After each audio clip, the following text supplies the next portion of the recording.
down to business.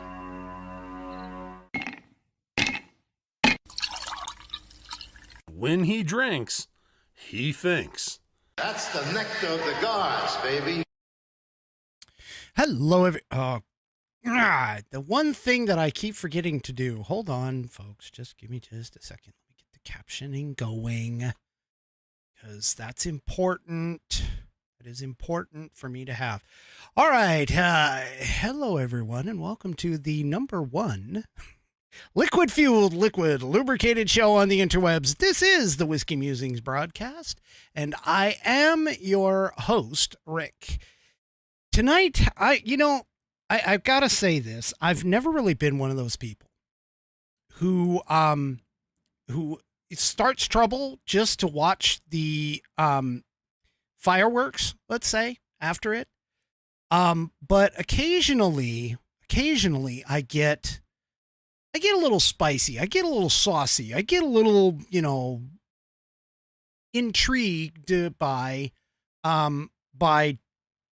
doing those kinds of things. And I've been doing that the last couple of days. I got more on that here in just a few minutes. But first, I want to give a couple shout outs. First of all, Shane Carter over on Facebook. Thank you for coming in and joining for tonight. Deb Martin over on Facebook. Thank you too. And we have Bam's daughters, Z, over on the Rumble as well, who is coming back. Apparently, Z's got a A- in one of her college classes. Congratulations to Z for that.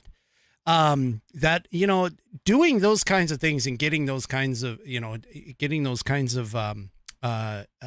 grades in college is not as easy as some might think. So congratulations on that. Keep up the really hard work, because that is only going to benefit you. It doesn't benefit anybody else. It benefits you.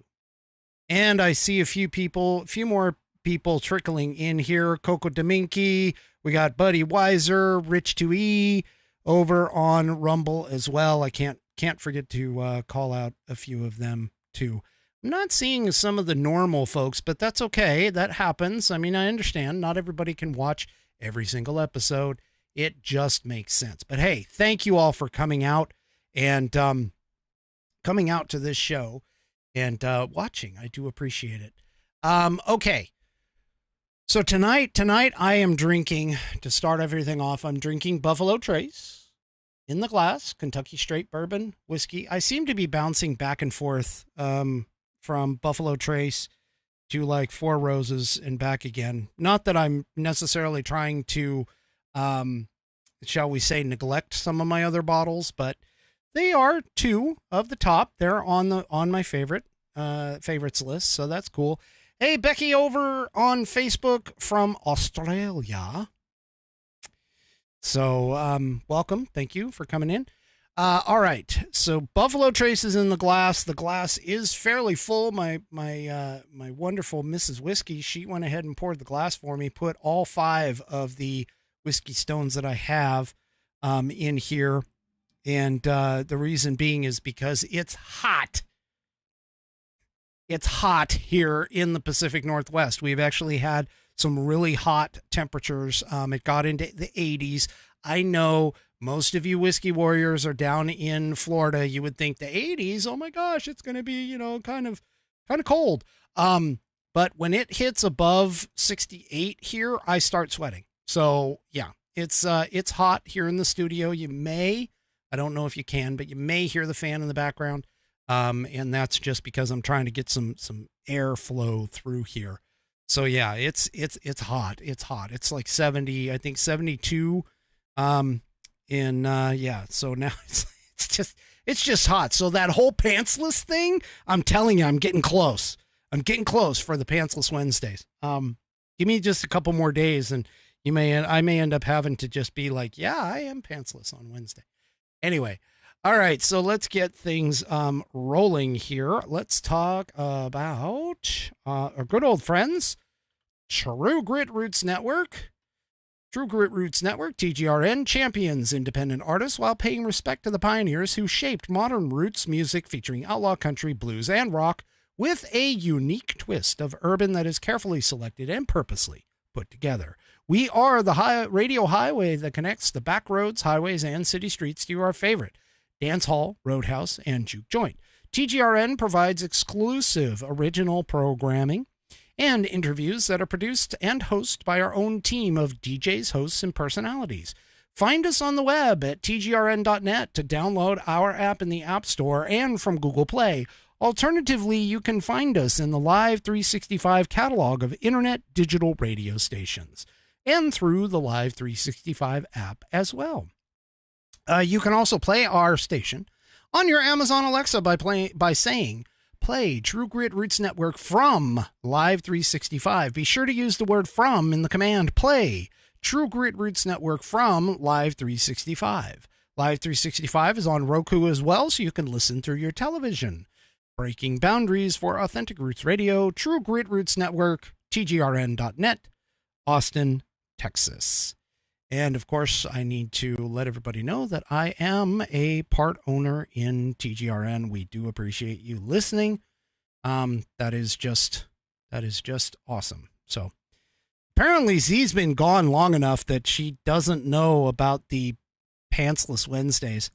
And the chat is like educating her on this. Oh my gosh. Yeah, so it's fishnets. Oh, that would be interesting, Deb, over on Facebook. Yeah, okay. All right, so moving on real quick. I've got a few things with regards to, of course, the Durham Report. The Durham Report came out this week, and it is, shall we say, less than revealing for those of us who are in the know, but at the same time, it also highlights and expounds upon what we already pretty much suspected. So, yeah. So anyway, the point is that, yeah. So the point is, of course, that the Durham Report came out in pretty much told most of us in the know that the, campaign, the Trump campaign was spied upon. It was set upon by the FBI. The FBI, ignored the fact that some of the documents that they acquired and used in order to kick the whole thing off were fake, that they were created by the Clinton campaign at the time, because this, of course, was back in 2016 for the whole Russian collusion hoax. And this would also explain why the Mueller report didn't have anything else. I mean, in terms of saying that there was anything wrong, the Mueller report didn't really, just like the Durham report, unfortunately, doesn't classify anybody who needs to go down or get prosecuted for this, which that is the unfortunate part, is that the Durham report did not call out specific people for prosecution. Which I know there were a bunch of people out there who were saying, we really need to have this happen, etc. I'm one of them. We do need to have it happen. I think it would go a long way toward reestablishing at least some, a little bit of trust in the FBI. Right now, I'm going to tell you there is none. In fact, the FBI issued an apology, which wasn't really much of an apology. It was just an acceptance of the fact that, yeah, we were pretty screwed up back then, but we fixed it. Which, sorry, folks, I'm not going to sit here and say that you fixed anything. The reason being is because obviously you immediately have covered up the Hunter Biden laptop. And in fact, according to some testimony in Congress, you can't even find the copy that was given to you. Which is, again, very, very, very suspicious. Speaking of suspicious, a lot of people are basically saying that, Biden, just by itself, Biden is not a Chinese asset or a foreign asset, unregistered foreign agent is the terminology that I like to use. But, he just this week, vetoed a bill that would have added tariffs that would have benefited Americans. So yeah, it's just, I'm sorry. There's so many people, and I've taken a bunch of hits on Twitter. Of course, I've been leveraging my blue check mark quite a bit over the course of the last couple of weeks. And anyway, I've been posting about stuff like the laptop, the Hunter Biden laptop, and I've been hit by leftists who are essentially saying that there's no way that that's real, and so on and so forth. And that the information was tainted when it got handed to Rudy, and all of these other things. Well, I'm just going to be honest with you. It's actually pretty easy to resolve this if the FBI would just produce the copy that they've had since the beginning. We could probably, put this to bed and call it good. But the reality of it is that they're not going to do that. And I'll tell you why. It's because, of course, the information on it is true and correct, which I tried to point out to a few people, that if Hunter Biden didn't believe that the information was his, he wouldn't be suing for invasion of privacy to the owner of the repair shop.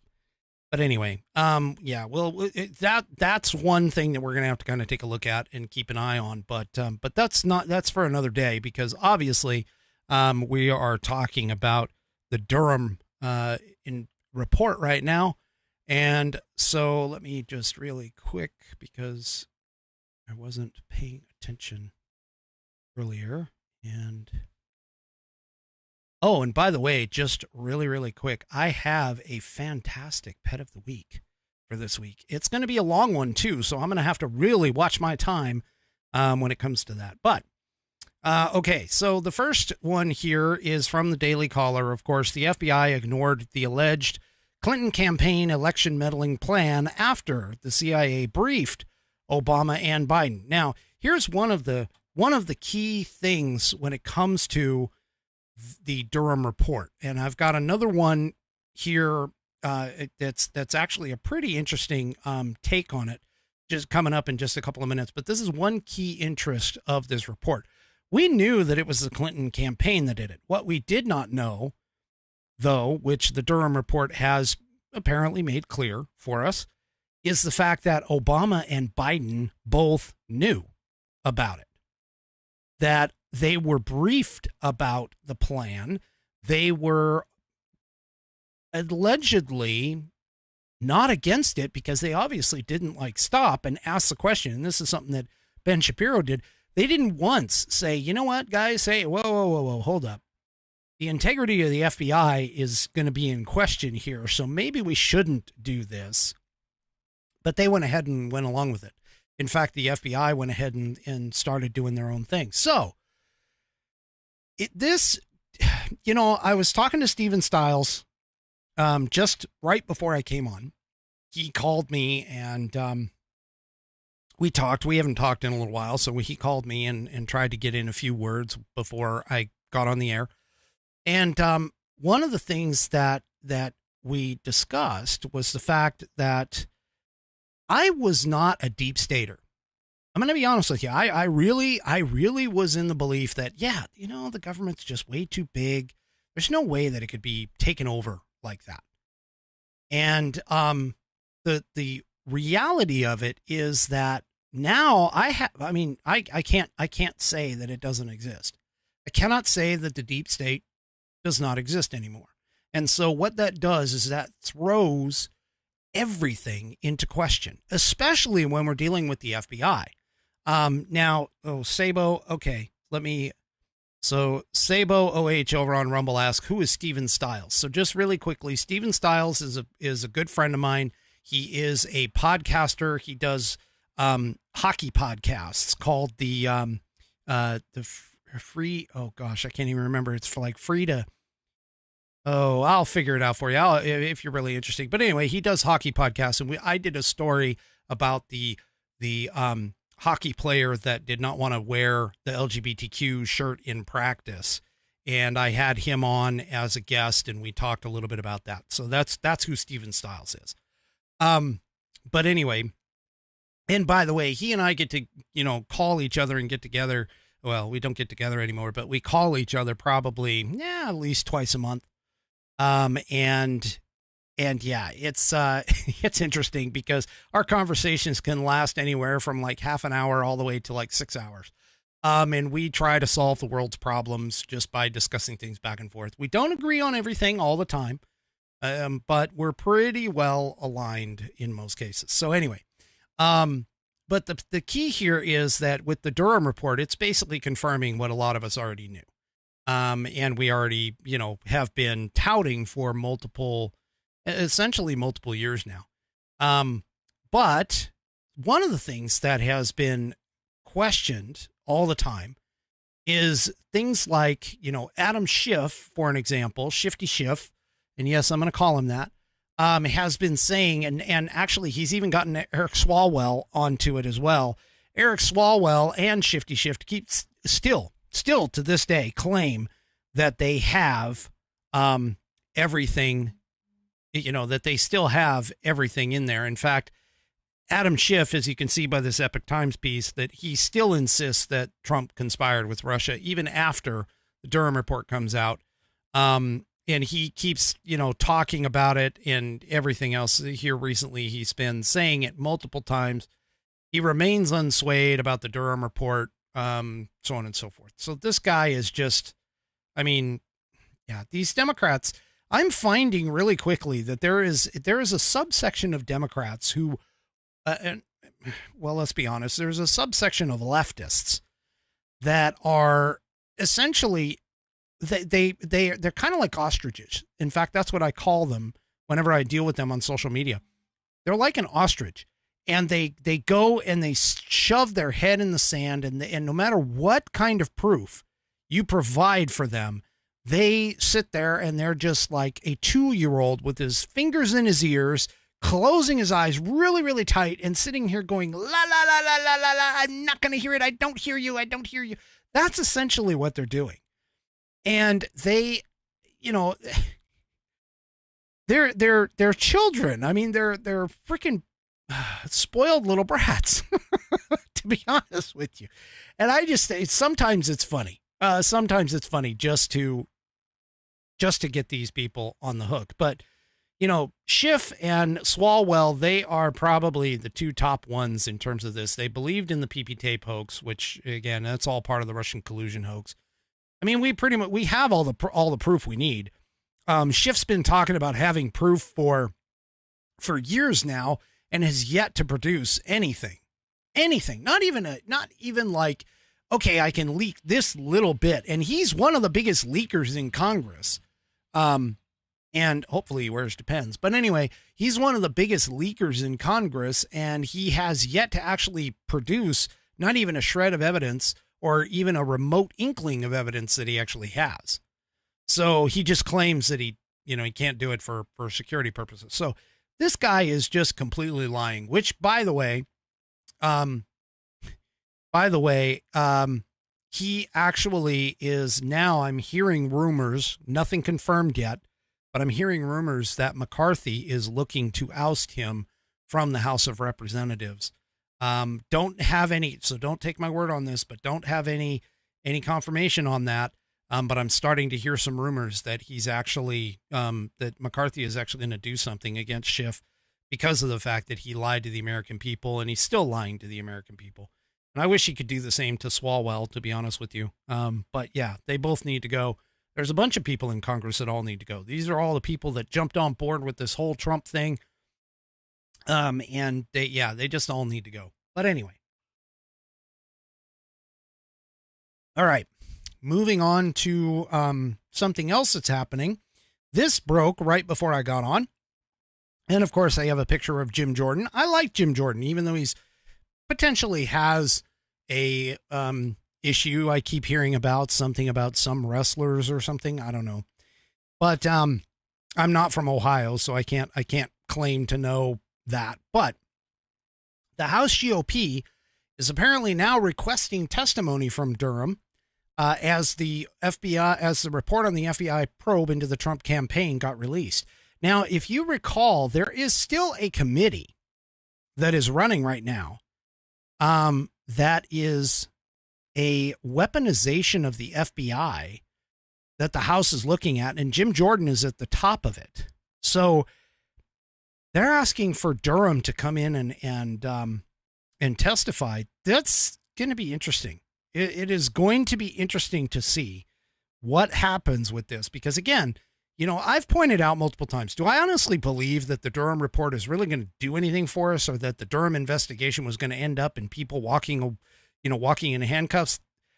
Honestly, that was a pipe dream in my sense.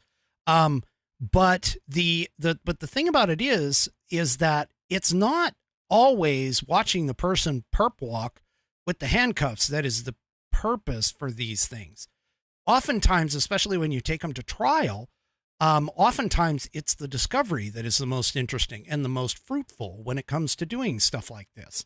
And so having him testify in front of Congress, having his report come out, all of these things are making it so that we are getting more and more of the evidence and proof, essentially, that we need that, of course, the FBI and the DOJ are completely corrupt from essentially the top, probably all the way from the top down, to be honest with you.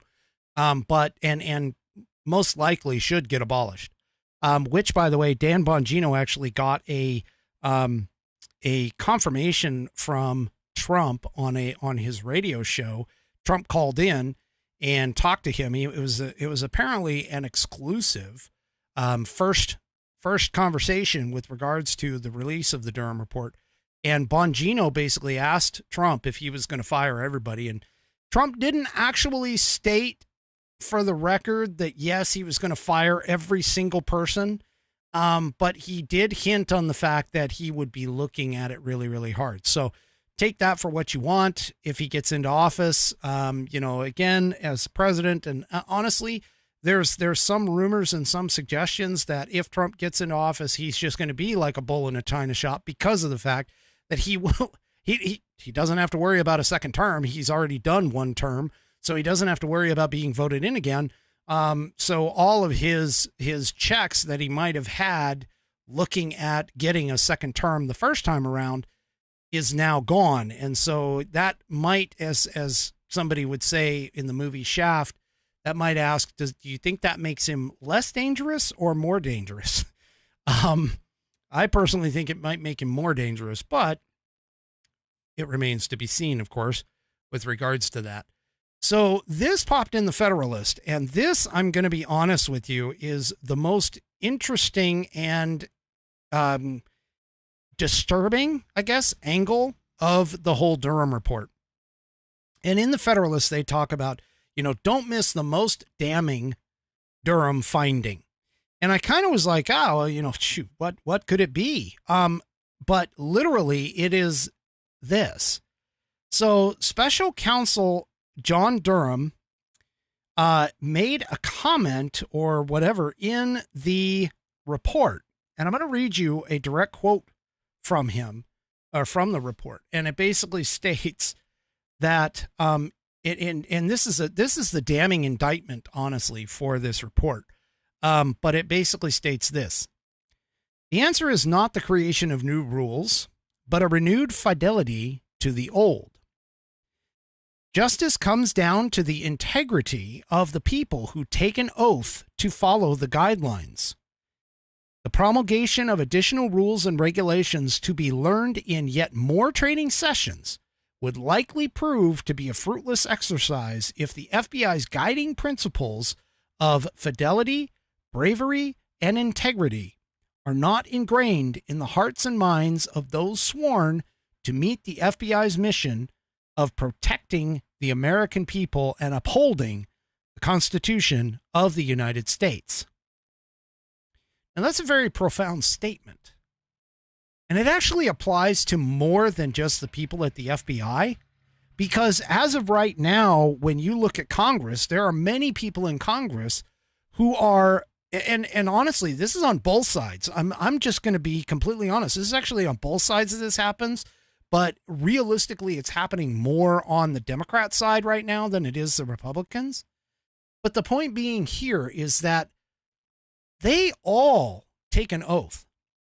When I was in the Army, I had to take an oath as well, but when I entered, and that is that you swore to uphold and protect the United States Constitution against all enemies, foreign and domestic. Now, these guys don't make that same kind of, I mean, it's similar, but it's not designed that way. However, we all swear to uphold the Constitution, meaning that we should know what's in the Constitution in order to go and uphold it. And this is the problem, is that right now we have a bunch of people in office that I would hazard a guess probably don't know hardly anything about the Constitution. And so the question becomes, as Redford over on Rumble asks, where are they going to be held accountable, or when are they going to be held accountable? And essentially, who holds them accountable? Well, the reality of it is it should be the voters, but the voters, I'll be honest with you, the majority of them are probably just as stupid based on some of the things that I've seen with Twitter that I'll explain here in just a few minutes. But the thing about it is that understanding this document, the Constitution of the United States, is tantamount and important for anyone to fully understand and fully grasp not only what rights you do have, but also understanding what limits the government has. Because right now, the government, the federal government in particular, is just running roughshod all over the guardrails that were set within the Constitution to prevent it from doing a lot of the things that it's doing. And I know if you watch this program, I keep talking about the 10th Amendment because I personally think it's probably one of the strongest amendments that we have. To me, it ranks right up there with, say, the first or the second because of the fact of its very simple statement. And it is designed, or it was designed to ensure that people understood very clearly that the federal government is not allowed to do some of the things that it's doing. And I'll get to that a little bit further in just a second, but I do want to go and move on with a little bit more about the Durham report. So I don't know if you guys recall, but there were several people that received prizes, Pulitzer prizes in particular. Well, apparently, according to this Breitbart article, the Washington Post is not going to return the Pulitzer that they won, and they stand by their Russia reporting. I mean, seriously. The Washington Post is a left-wing outlet. It totally is. And there's just no way. I can't. Yeah, they're not going to turn it in. Same thing with the New York Times. In fact, the New York Times, one of their articles that Dan Bongino covered, and I actually read the headline because the New York Times is behind a freaking paywall. But one of the things that the New York Times talks about is how the Durham report was a big nothing burger. Folks, if you read that Durham report and you sit here and think that it was a big nothing burger, I mean, it basically confirmed pretty much everything that people who were known as conspiracy theorists, myself included, believed about the whole Russian collusion hoax and the Alpha Bank. You can go back in my episodes and we can talk about how Alpha Bank was created, how the Michael Sussman, contracted with somebody to create this fake narrative that this bank was trying to access, Trump server towers, or that there was some collusion or connection between the Trump servers in Trump towers to go to Alpha Bank. And it turns out that all of that stuff was essentially nothing, made up, but it was just a mess to like all of that stuff, creating the FISA warrants, to spy on the Trump campaign. And in fact, I've been hearing rumors that potentially Roger Stone might be looking at getting his conviction overturned as well, kind of like Jacob Chansley with the whole January 6th thing. Personally, I hope they all do it. I hope Michael Flynn does it. I hope, Roger Stone does it. I hope Papadopoulos does it. They all, after this Durham report, they all need to use that as a exhibit 1 in cases where they can get all of their convictions and everything else overturned. Because of the fact that everything that was built upon that was essentially a house of cards, and it was a complete lie. Now, one thing that the left has been pushing is the fact that the Durham report itself is being discredited. They're trying to discredit it.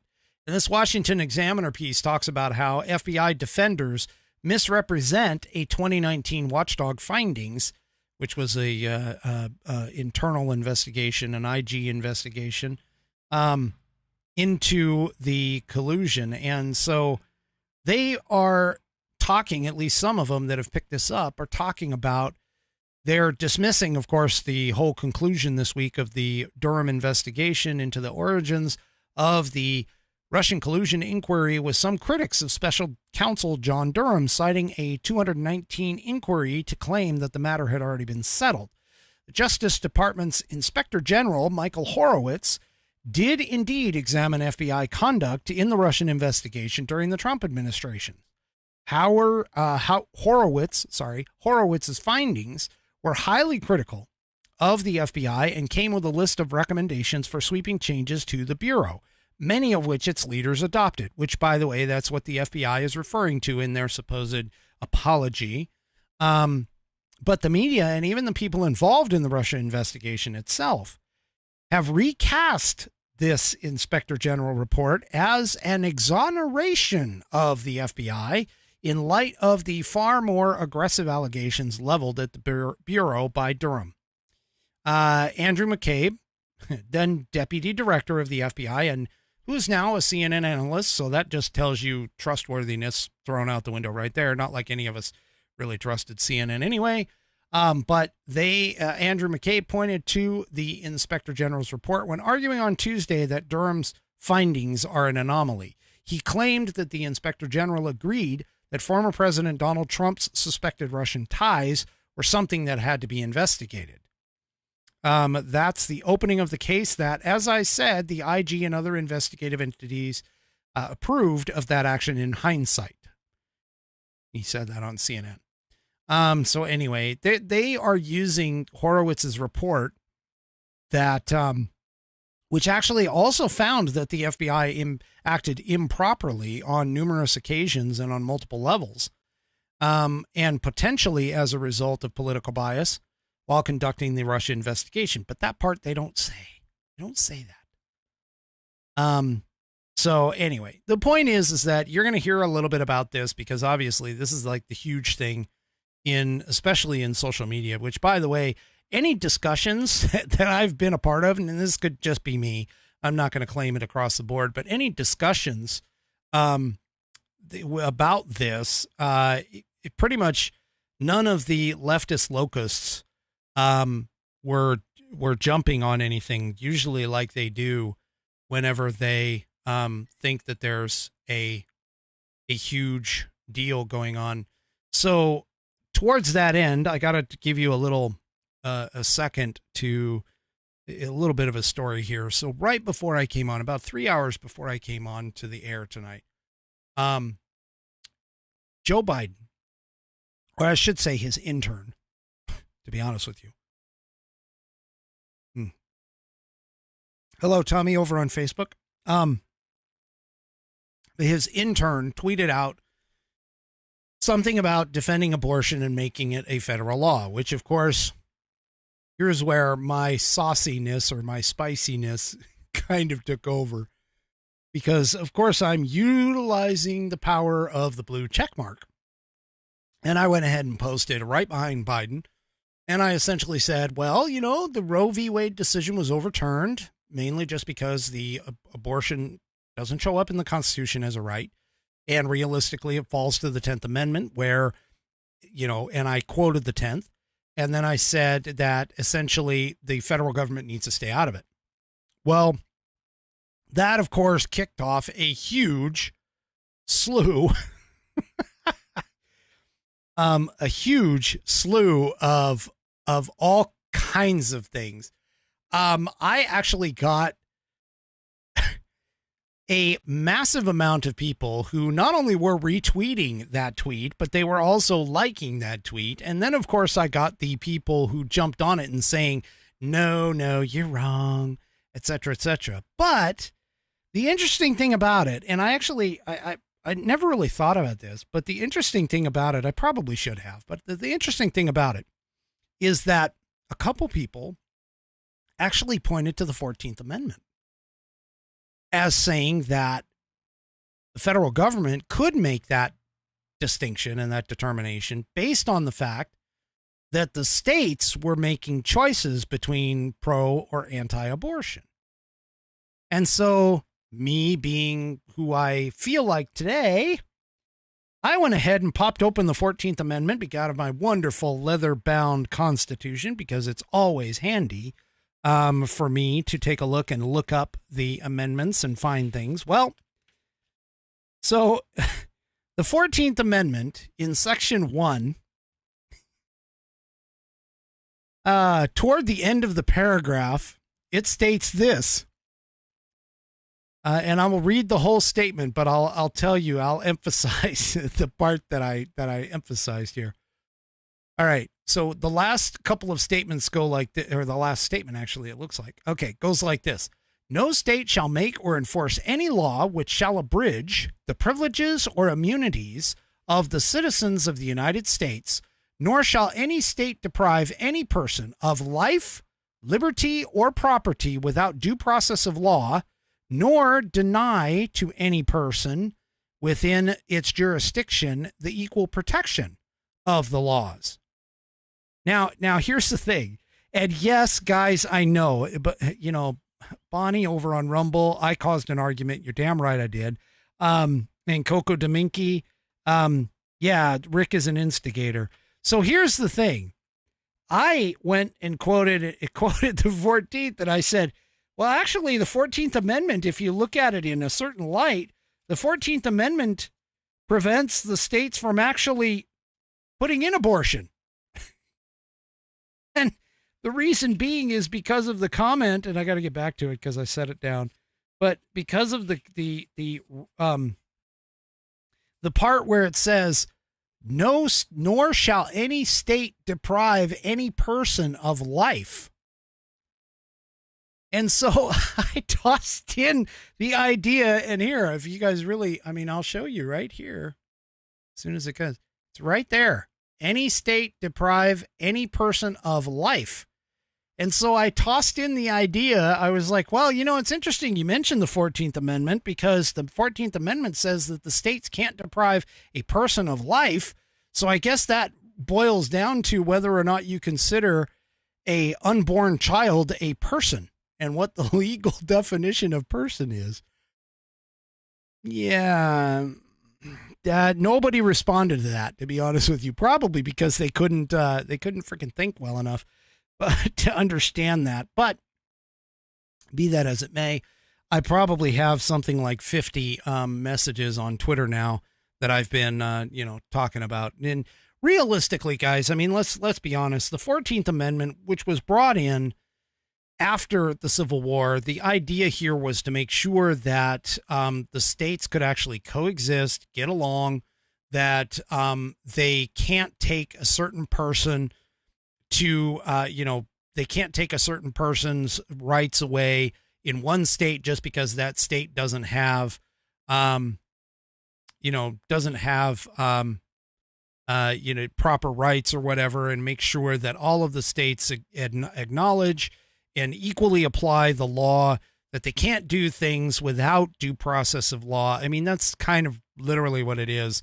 But yeah, that was kind of interesting. If you look at it in one sense, yeah, it basically, the Constitution states that that abortion can't be done at the state level either. Life, liberty, and what is it? Life, liberty, or property without due process of law, meaning that you'd have to take them to trial in order to get, you'd actually have to take it to trial in order to get an abortion. Boy, that would throw a monkey wrench into the leftists, wouldn't it?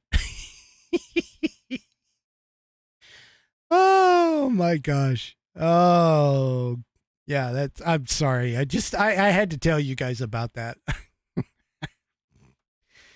Oh, sometimes you can use the Constitution to create your own entertainment, let's just say. All right. Oh, let's move on, only because of the fact that I know that I've got a bunch of these. I've got a bunch of pictures to get through. So let's go ahead and do tonight's, as soon as I can find it, tonight's Pet of the Week. Please check your mailbox. A new message has arrived. All right, and tonight's Pet of the Week was submitted to me by I'm only going to say the first name. So the Pet of the Week was submitted by Colleen. I'm not exactly sure who that is because they didn't put in like their Rumble handle or anything like that. So and unfortunately I don't know everything about everything. But Pet of the Week for tonight. So I've got a lot to tell you about. Great story, by the way. This is a great story and great photos, but I got to do this very carefully because the photos have to line up with the story. So give me just a second. Oh, this is Coco. Okay, so Coco Colleen. So this is Coco of the Rumble side. She says, that's me, Whiskey. All right, great. I am glad you're here because that is fantastic. I like it when people can see. All right, so here's what Coco wrote. Hey, Whiskey. These are my two little puppers, Dizzy and Finnick. Dizzy is a Shih Tzu Chihuahua mix. I call her a shitwawa. I don't call her a dog. I'm sorry. Anyway, this is you. I got to do you. And she is 10 years old. Finnick apparently is a Pomeranian Chihuahua mix. She calls him a Pomchi, and he is 6. All right, so Dizzy Lizzy was given to us when my son was just 8 months old, so they have grown up together. So let me go ahead and head on over to there. Oop, let me get rid of this. And here is them together. So Dizzy Lizzy and Coco's son was just 8 months old. And so they have grown up together. Not long after we got her, my husband was out chopping wood with a splitting wedge and a sledgehammer. The splitting wedge flew across the yard and hit Dizzy in the head. Ouch. She had a seizure, and my husband freaked out, saying he had killed the puppy. Thankfully, she was okay. She may have only been grazed by it. The vet told us to give her honey water every 15 minutes. For an hour and then extend the time throughout the rest of the day. She was a bit lethargic for the rest of the day, but the next day she was back to her old self. It was amazing. She has been a joy to have around. Let's see. So they're actually, let's see, there's a photo here. Oh, okay. So this was taken apparently at the lake. Not long after the splitting wedge accident. So the question, of course, is what's wrong with this picture, which I don't know if you can tell, but there's like a Graco kid playpen in the background, and the dog is in the playpen, and then you've got the kid outside of the playpen. So that's what's wrong with the picture. So anyway, okay, so let's see, where was I? She has been a joy to have around. She loves to play fetch with her squeaker toys, and she's especially fond of burrowing her face into anything soft, like my armpit. Oh, boy. You know, I've heard dogs like smelly stuff. Anyway, sorry, I move on. Our clothes and blankets and her dog bed. And apparently she always has a dirty face because of the places she has chosen to burrow. So moving on to Finnick. So Finnick was given to us by a family friend. His father's dogs had puppies. Sadly, these dogs were brother and sister from the same litter, and his dad never got them fixed. So poor Finnick is actually inbred. Side note, I had a cat when I was growing up that was that way. And yeah, we called her Cuddles, but she was anything but cuddly.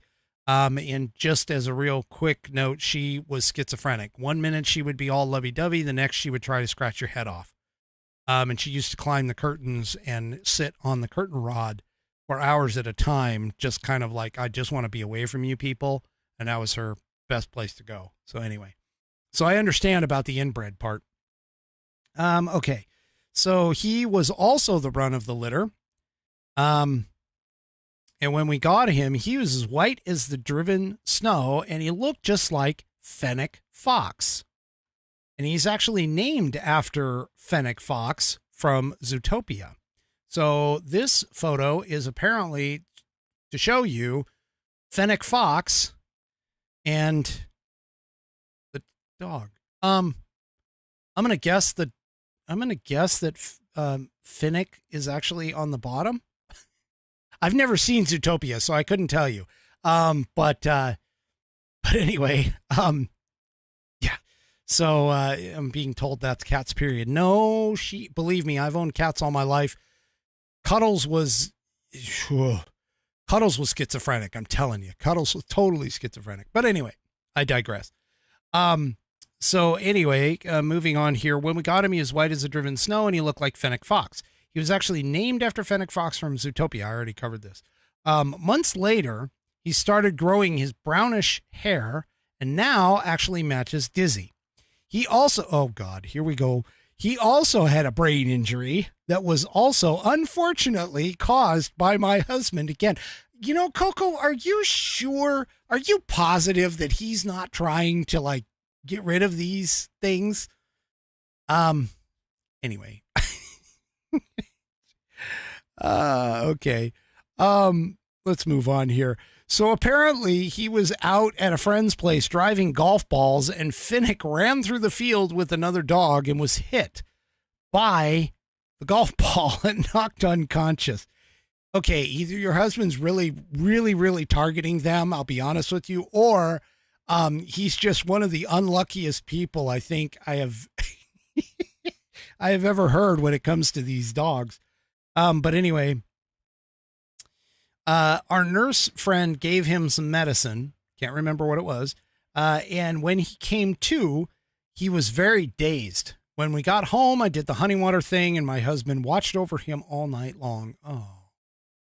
By the next morning, Finnick was acting a bit more normal, and throughout the week, he improved a lot.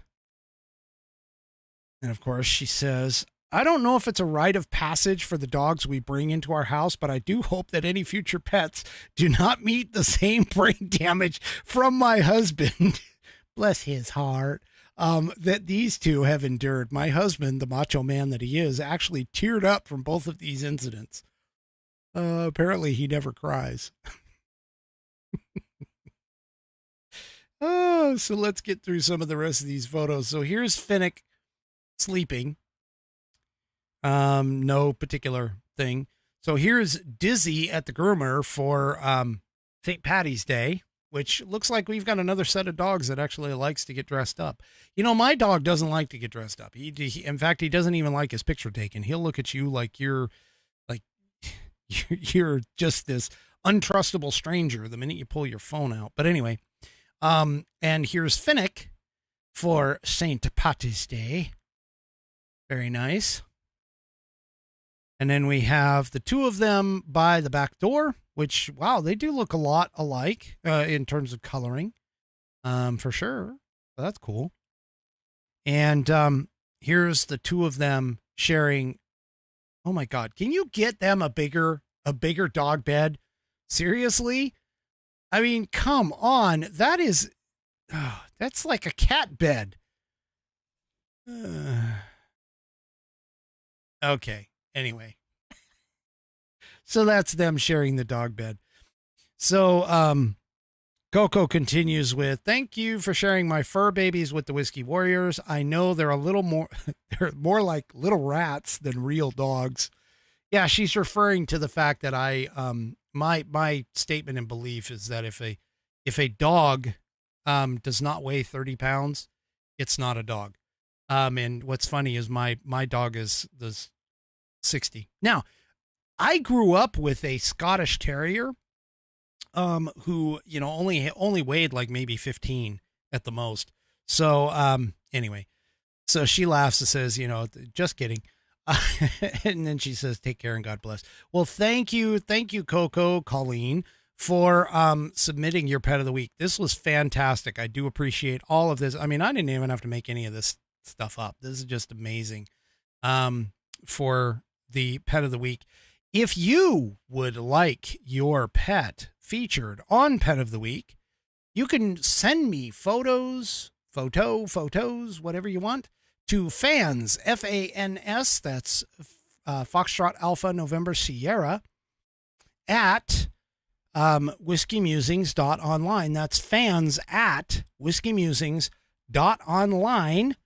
And you will be able to submit your photo, get them on for Wednesday's Pet of the Week. I do have one for next week, so if you submit them soon, they will be following that. So I already have one for next week, just to be clear. You can also use that same email address, fans at whiskeymusings.online, to submit a question for whiskey. And I think I do have one for this Saturday, but again, so on and so forth. So anyway, so that was great. Thank you for sharing, Coco. I do appreciate that. They are just absolutely awesome. Nice little story to go along with them. Even though I do think that they're just rats with additional fur. Anyway. All right. Moving on. So we have this whole Durham investigation and the whole Durham thing going on with the, everything going on. And we're trying to figure out realistically on the right, we're trying to figure out what can be done, and who can we do it to? Well, apparently, Marjorie Taylor Greene, which I'll be honest, I'm not a huge fan, but she does at times hit some home runs. And this one might, if it continues and actually makes it, might actually be a good, at least at bat for her. And so this coming from the Daily Caller, and I got to get it up. So this coming from the Daily Caller, apparently MTG has introduced articles of impeachment against FBI Director Christopher Wray. So anyway, let's move on here. She will introduce articles of impeachment against Christopher Wray. And the Daily Caller first obtained a copy of the articles of impeachment, which starts off with, and this is actually a statement by Green's office. Under Wray's watch, the FBI has intimidated, harassed, entrapped American citizens that have been deemed enemies of the Biden regime. As such, Director Wray has turned the FBI into Joe Biden and Merrick Garland's personal police force. The Soviet-style tactics used by the FBI against normal Americans are unprecedented in this country. FBI whistleblower Garrett O'Boyle told congressional investigators that the FBI created a terrorist threat tag following the Dobbs Supreme Court decision in 2022. O'Boyle confirmed that the purpose of the tag was to target pro-life individuals. On September 23, 2022, armed FBI agents in tactical gear raided the family home of Mark Huck, a pro-life Catholic and father of 7 young children, because he obstructed access to an abortion clinic. FBI whistleblower Kyle Seraphin. Now, if you've watched Dan Bongino, you've seen this guy, Kyle Seraphin, obtained a leaked FBI document that targets traditional Latin Mass Catholics.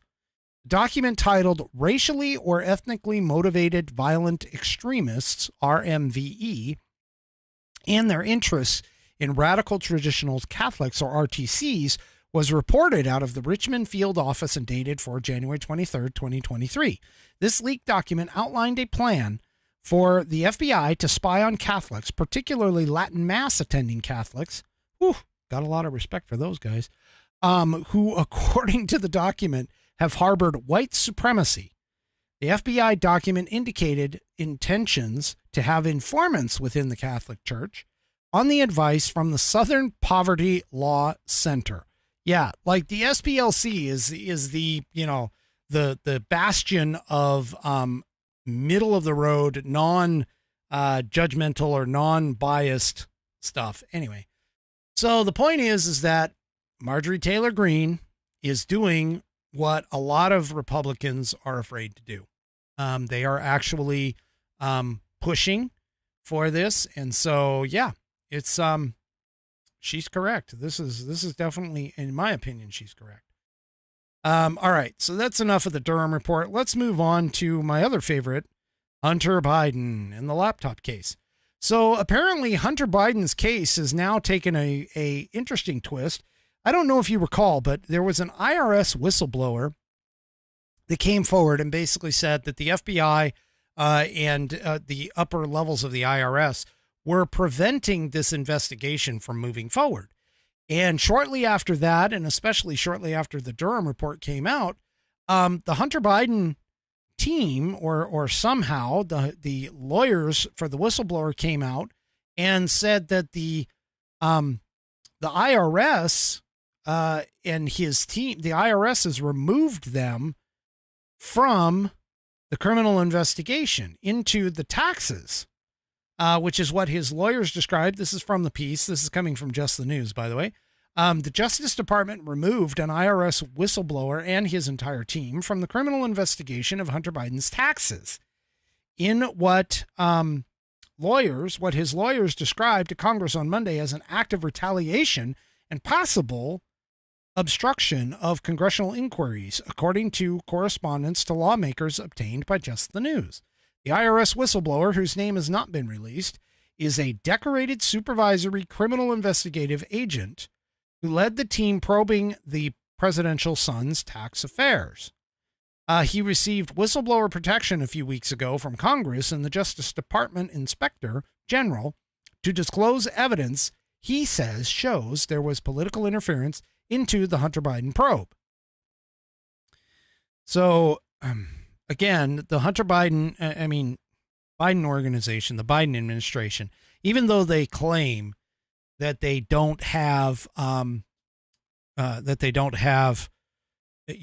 interference, that they don't interfere with Department of Justice stuff, they actually have. They do.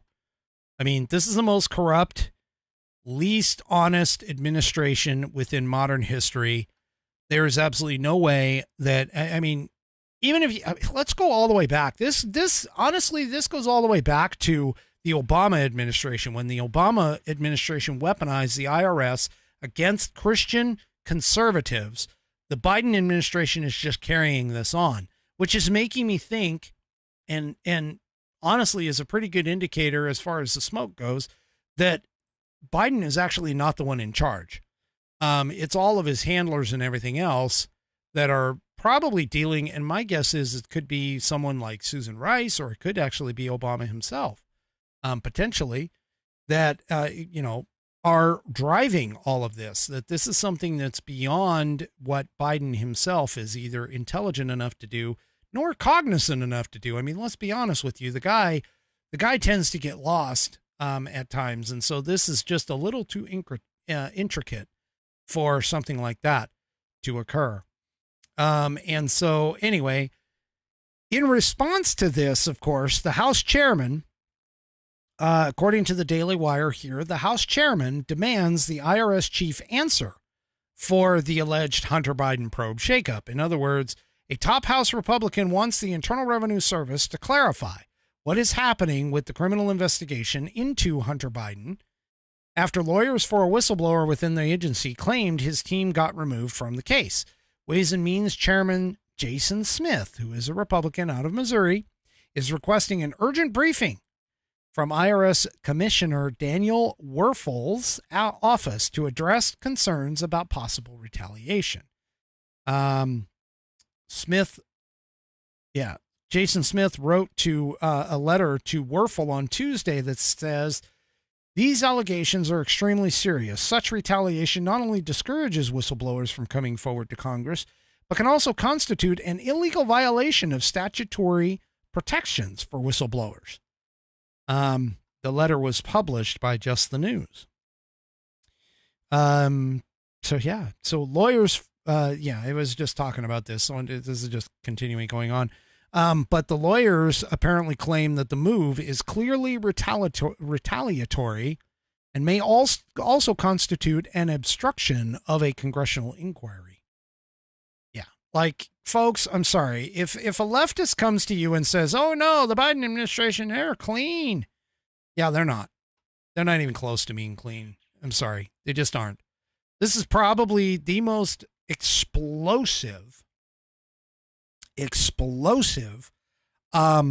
situation when it comes to our government since the Watergate scandal.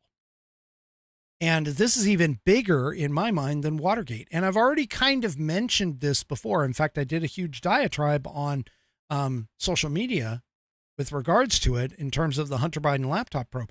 This is more than just Russian collusion. This is a serious violation of all of the ethics of the FBI, the CIA, everything else. And yeah, it's just, this is one of those things where I'm going to be, again, open and honest that this is something that really, this is one of those where there's smoke, there's fire. And I'm sure that there's fire. And Bonnie actually asked a question over here on Rumble. What are the chances that Biden, Obama, and the Clintons are part of the same mafia? I'll be honest. Right now, anything is possible. Just going to tell you, anything is possible. And, you know, some of these state AGs that are Republican, they need to get on the shtick. I mean, I've maintained multiple times on this program, I'll still maintain it. The Hunter Biden laptop story suppression was the biggest nationwide thing that affected the 2020 election. End of story. And I've heard that Carrie Lake is in trial or in court right now over the next 3 days over Arizona's lawsuit with the signature, specifically the signature verification that happened in Maricopa County. Supposedly, from what I'm hearing from what I'm seeing from the Lake team, they actually have enough that they could potentially demonstrate that there is more than enough to overcome the difference that supposedly she lost by.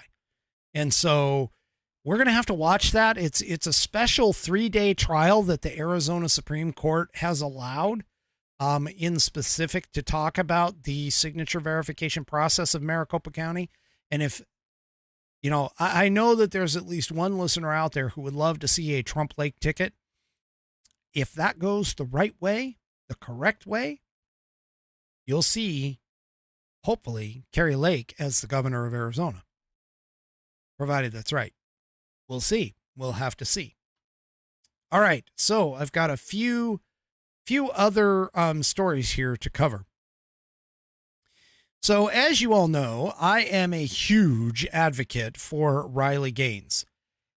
She was, in my opinion, her abilities, her, her achievements. There we go. That's the word I was looking for. Her achievements were stolen from her by one Leah, in quotes, Leah Thomas, a biological male who literally was in the middle of the pack for the male swimmers. And she, I'm sorry. I am right behind Riley Gaines. These people do not need to be in women's sports. If they want to do sports, have them in their own category. or they go with whoever they biologically claim to be. This is unfair across the board. Her championship abilities were stolen, according to Buddy Weiser, and he's not wrong. They were stolen basically by cheating, to be honest with you, from my perception. But it's not just in sports where these things are having a problem. Now, I talked about this article before, but I wanted to bring it back up here because of the fact that this is a newer post-millennial report that the sorority sisters of the Kappa Kappa Gamma sorority house in Wyoming has sued the Kappa Kappa Gamma sorority for allowing a 6'2" trans-identified male with, quote, visible erections into their Wyoming sorority. Artemis Langford, who is a 6'2" biological male weighing 260 pounds, became the first trans-identified member of the accepted into the sorority in 2022. Okay. The sorority sisters at the University of Wyoming have filed a lawsuit against the Kappa Kappa Gamma fraternity. That should be sorority, I would think. But anyway, for allowing a biological male who allegedly becomes sexually aroused in their presence to move into the sorority in the fall semester. The complaint filed on Monday was by 7 past and present sorority members in the U.S. District Court of Wyoming, accuses Kappa Kappa Gamma of betrayal and breaking their bylaws, which state that the sorority is a, quote, single-sex organization, which must be preserved. And this coming from the Cowboy Daily and reprinted in the Post Millennial. The girls allege that Artemis Langford, a 6'2" biological male weighing 260 pounds, has had, quote, visible erections through his leggings and repeatedly questions the women about what vaginas look like, their breast cup size, whether women were considering breast reductions, and birth control, according to the complaint obtained by the outlet, the Cowboy State Daily. Langford, who became the sorority's first trans-identified member in 2022, is reportedly attracted to women and does not try to present as anything other than male. Male is also listed on his Washington state driver's license, which he has not changed despite having that opportunity, the lawsuit states. The lawsuit alleges that Langford has had his hands over his genitals and appeared sexually aroused in the presence of his sisters, and has also watched them undress without them knowing he was in the room.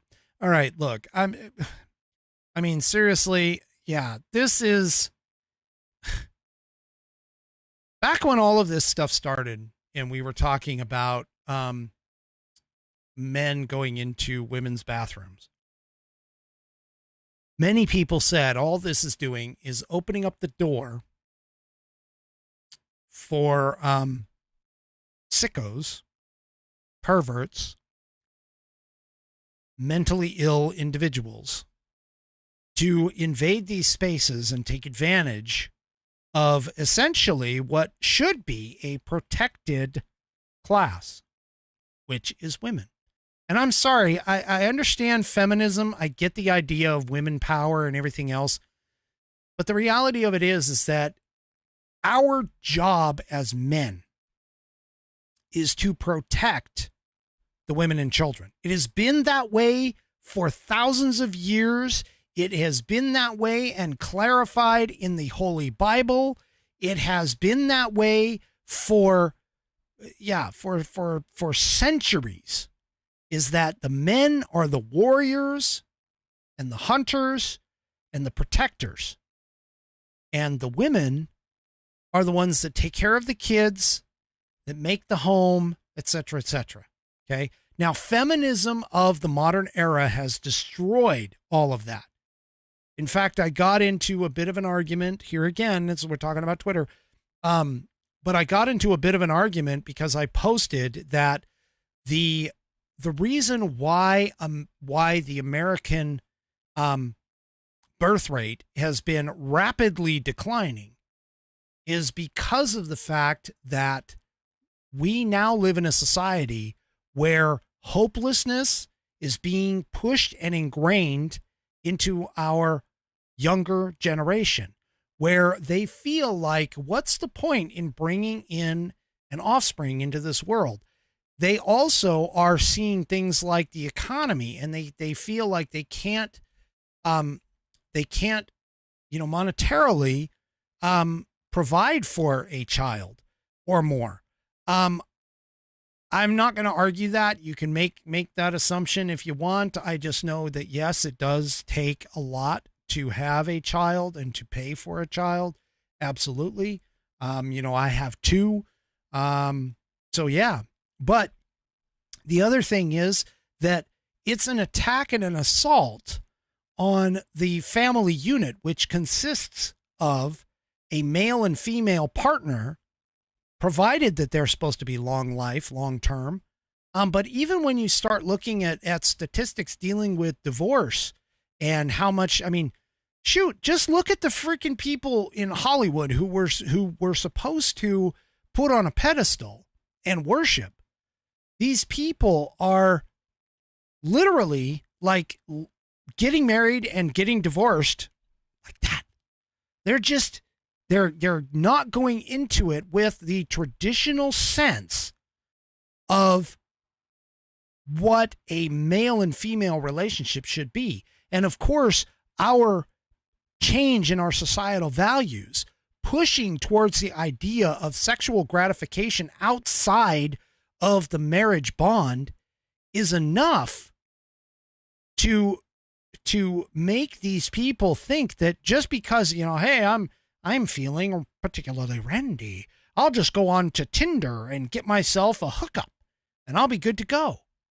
Well, folks, studies are starting to show up more and more where these same people who do all of this all the time, they are literally unfulfilled in their life.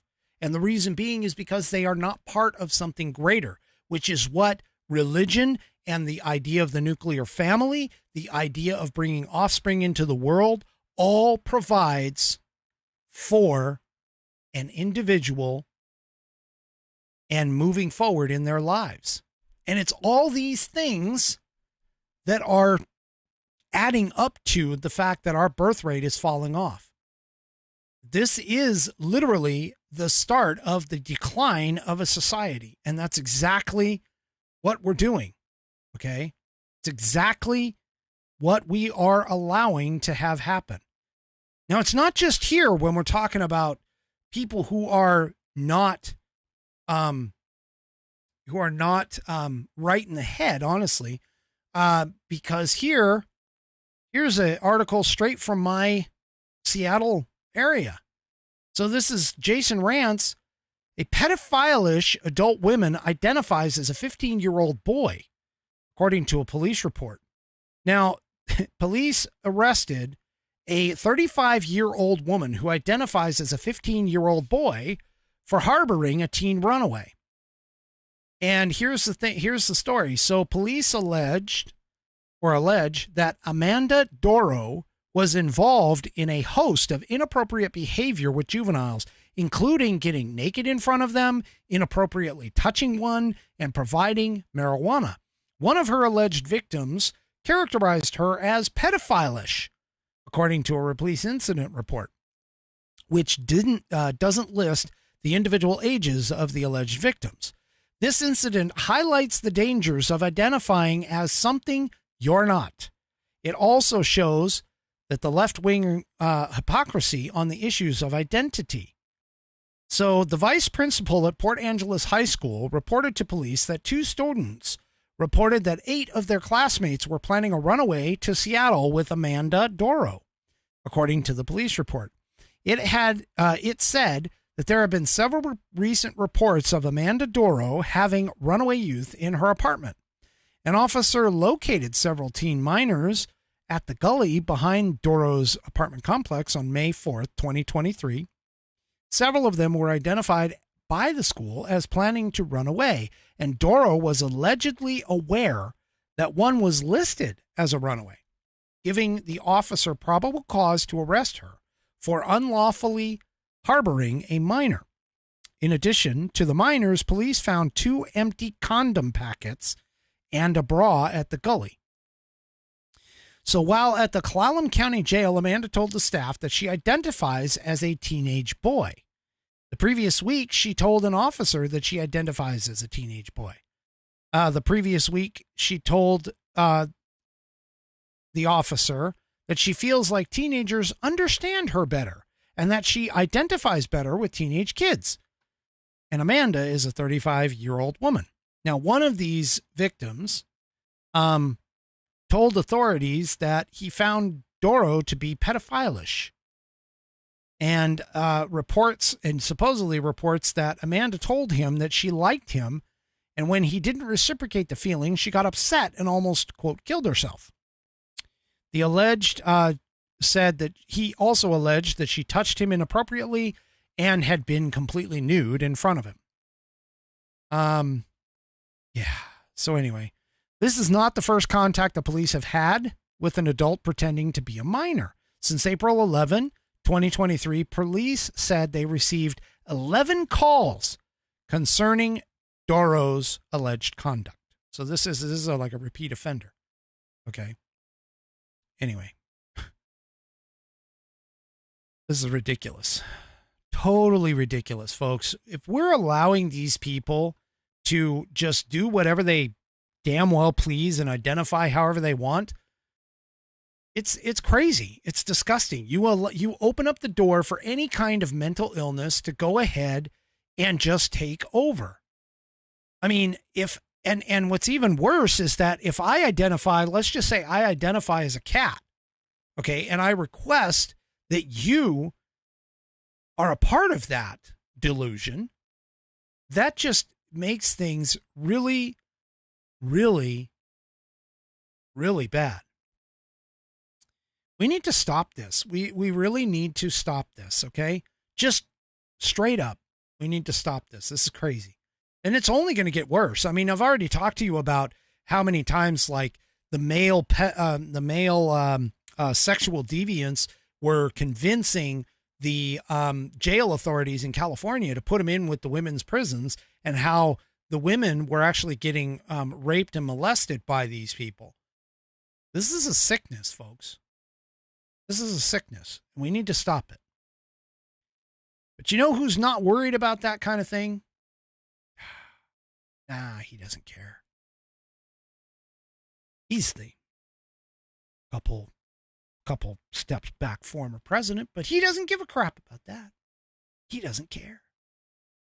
According to this article from Breitbart, Obama says that he is the most worried about the divided media.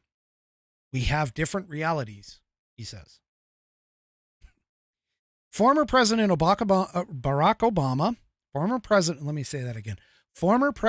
Barack Obama said Tuesday on CBS Mornings that the divided media was his biggest concern for the future of the United States. Okay, hold up. I'm just going to put this out. There is no divided media, folks. You have the mainstream media and you have the independent media. The mainstream media is 100%, including Fox, 100% over on the left. That's just it. They are on the left-hand side. The degree at which they are on the left kind of depends. Fox is kind of more center left, let's say. And then you have CNN, MSNBC, ABC, CBS, all of the rest. They're all over on the right. All the way over on the far left. All right. There is not one single mainstream media outlet that is on the right side, or even, to be honest with you, even in the middle anymore. But he basically, so here's something that he said.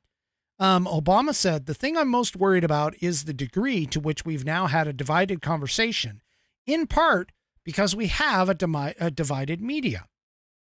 He continued, when I was coming up, you had 3 television stations, and many people were getting a similar sense of what is true and what isn't, and what is real and what is not.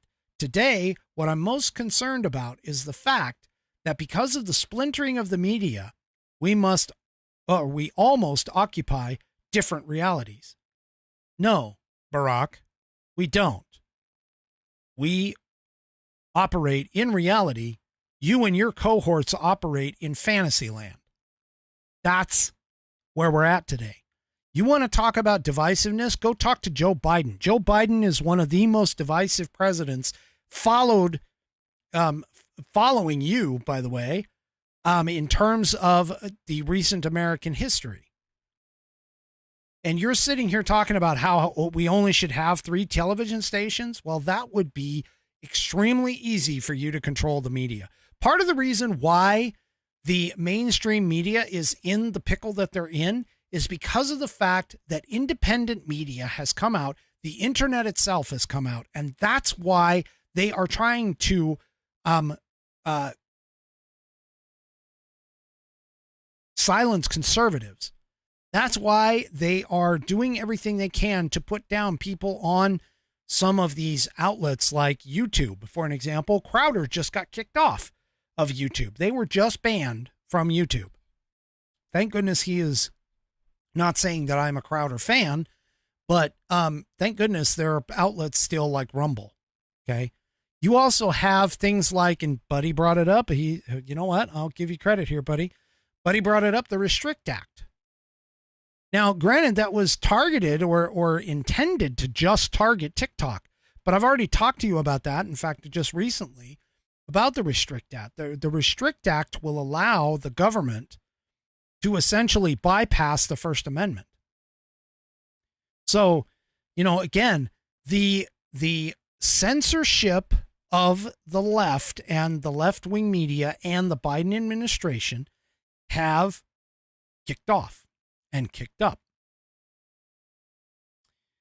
And this is going to continue for as long as those people are in office. All right. So let's see just a couple of things. One in particular, really quick. This is kind of odd. Okay. So you know how the Nashville shooter had this manifesto and the police have been like holding on to this manifesto and not wanting it released for whatever reason. And, they don't want it released. They cite that it would cause a problem, et cetera, et cetera. And now we have it potentially going through the court at this point. I guess the court has a copy of it. And the target, the school, that the Covenant School, apparently, in the church that runs it, have apparently made moves to block the release of the Trans Shooters Manifesto. According to Blaze Media, and Blaze Media isn't the only place that I've seen this, but according to the Blaze Media, this was over the weekend, the Covenant Presbyterian Church and Associated Covenant School filed a motion to block the public release of the manifesto of the transgender shooter who attacked the school. On March 27th, the 28-year-old female opened fire at the Christian school in Nashville, Tennessee, killing 3 children and 3 adult staff members before being fatally shot by police. Inside the attacker's home, authorities located the shooter's manifesto, which included the map of the school and other writings. Police reported that the shooter had spent months planning the attack.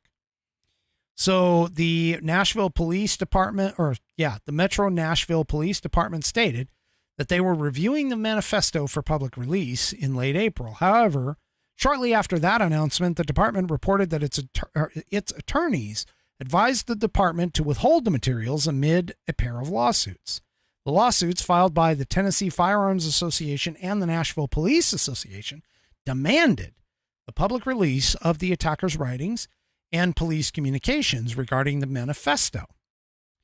Police still have not announced the motive, a possible motive, but the Tennessee Bureau of Investigation Director David Rausch described the manifesto as, quote, ramblings. The Monday court filings revealed that the Covenant Church requested that the court prevent the documents from being released to the public, citing privacy concerns. The motion, which was filed against the Tennessee Firearms Association and another filed against the Nashville Police Association, stated that the manifesto, quote, may include or relate to information owned by Covenant Church, such as schematics of church facilities and confidential information regarding employees. Church claimed the manifesto's release could impair or impede its ability to protect its interests and the privacy of its employees. A judge is scheduled to hear the church's motion tomorrow. So that's kind of interesting. I mean, I kind of get it, but I don't know. That's going to be interesting to watch. We're going to have to see what's going on with that one. Okay. So let's, apparently the North Carolina legislature has, overridden a veto of Governor Cooper. And they went ahead and passed a 12-week abortion law today. So that's an interesting development. Of course, Buddy is in from North Carolina, and so he is obviously plugged in over there. And that's the funny thing. I mean, let's go ahead and move on from this. So that's the funny thing about the abortion topic is that, if it weren't for the fact that the abortion advocates keep pushing for more and more and more, if they'd have just left it at like the first trimester, for an example, which is what that 12-week ban is about, right? For that, if you would just leave it within the first trimester, I don't think there'd be as much hubbub, even from people who are typically pro-life. Because, right around 60, I've covered this on the show, right around 60 to 70% generally say that, okay, within the first trimester, before you can hear the heartbeat, it's questionable, but it's not something that they are vehemently opposed of. And so when it comes to the thing of abortion, again, that's just one of those things. And, I stepped in it. I already talked about it. I stepped in it today. But, the reality of it is if you would quit, and I'm going to say this for even the people on the right, it's like if you would quit pushing for the final destination over and over and over again and just allow people to sort of, do their thing like our Constitution and the principles of America were for, then we wouldn't be in a lot of these situations. It's because of the emotional outbursts and outpouring that we tend to get into troublesome spots when it comes to this stuff. And it's just, if we take a more moderate and common sense approach in terms of reality of the situation, I don't think we'd have a lot of this problem. All right, folks, that is my final Whiskey Musings thought of the evening. Do me a favor. If you like the program, then please head on over to Rumble, sign up. It's free. I know I've been putting out a lot of like referral links on social media. Believe me, it's free. Doesn't cost you a dime. Go over to Rumble, sign up for an account. It's no different than like YouTube. YouTube is free for the most part. You just sign up for an account. Do the exact same thing. Okay? And, do me a favor. And once you've signed up for that account on Rumble, go ahead and follow the Whiskey Musings broadcast. Now, side note for those of you who are interested in the audio portion of this program, I will stop in June. I will stop live streaming the audio piece. I will still be putting up the audio piece as a podcast, but I am not going to continue to do the live audio broadcast for the moment. There might be something down the road, but for right now, there isn't enough, I don't think, of people who actually watch or listen to the audio live. And so it just doesn't make financial sense for me to continue that subscription just to have that capability. So I'm going to stop that. All right. Do me a favor, run over to Rumble, sign up, subscribe, And also on your social media, if you see posts by me, if you're following me or whatever, and you see posts by me, help me out. Retweet them, repost them, share them, whatever it is. Trying to expand the horizons of the Whiskey Musings broadcast. Speaking of that, we'll be back on Saturday night, 6 p.m. Pacific, 9 p.m. Eastern Time on Rumble and all of my outlets. Have a great rest of your week, and we'll see you Saturday. Good night, everybody. The Whiskey Musings broadcast is produced by Active Eye Media, LLC. All rights reserved.